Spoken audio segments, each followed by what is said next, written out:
Hello and welcome back. So today I am talking about my notice of intent. I finally received a response from my school district.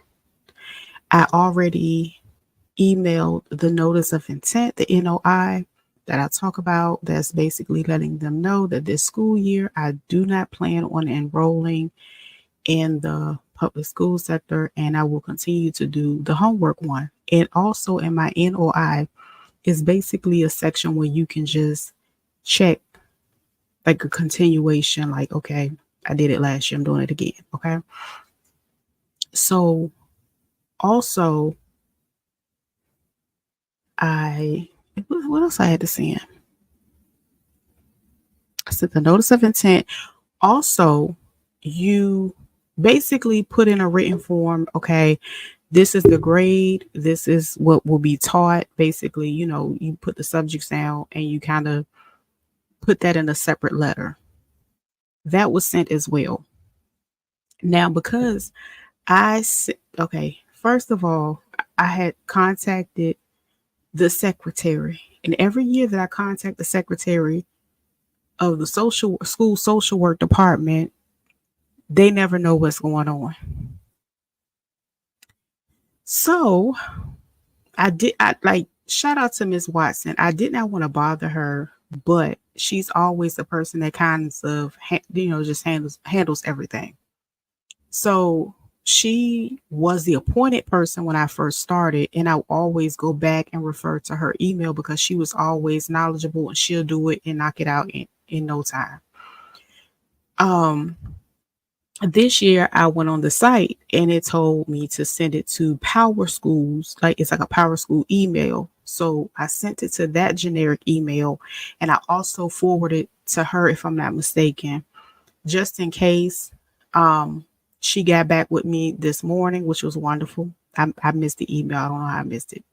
But anyway, she asked me for the scores. So generally what happens is you are responsible for not creating your own testing.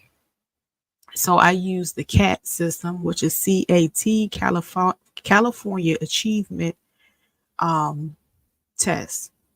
So I don't think it's that much different than the regular school. But what happens is they have a packet, and that packet generally shows you from grade level to grade level what is being tested on, like what needs to be worked on, or you need to test on. So it's cut and dry. Now, because I don't have, I guess you could say,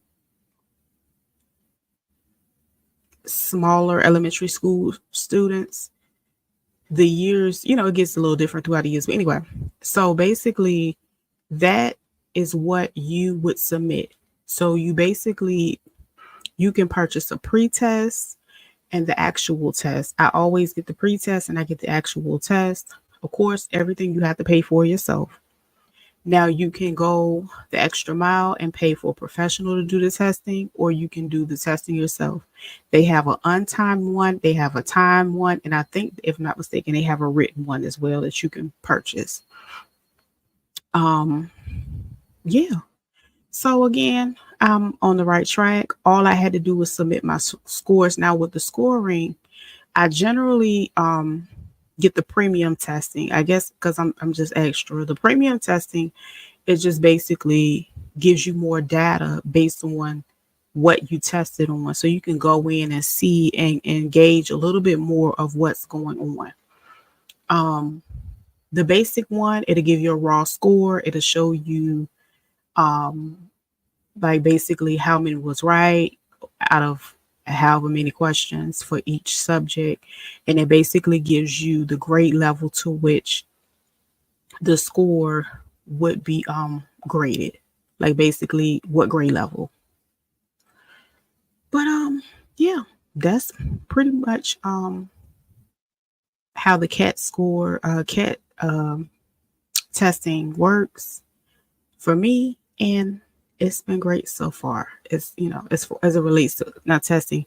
Now generally what happens in the beginning of the year, because I do homeschool, I have the opportunity to do a review. Some students need a review, especially if they don't do a lot during the summer.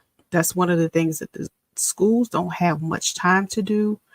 But yeah, and that's it. That's my time.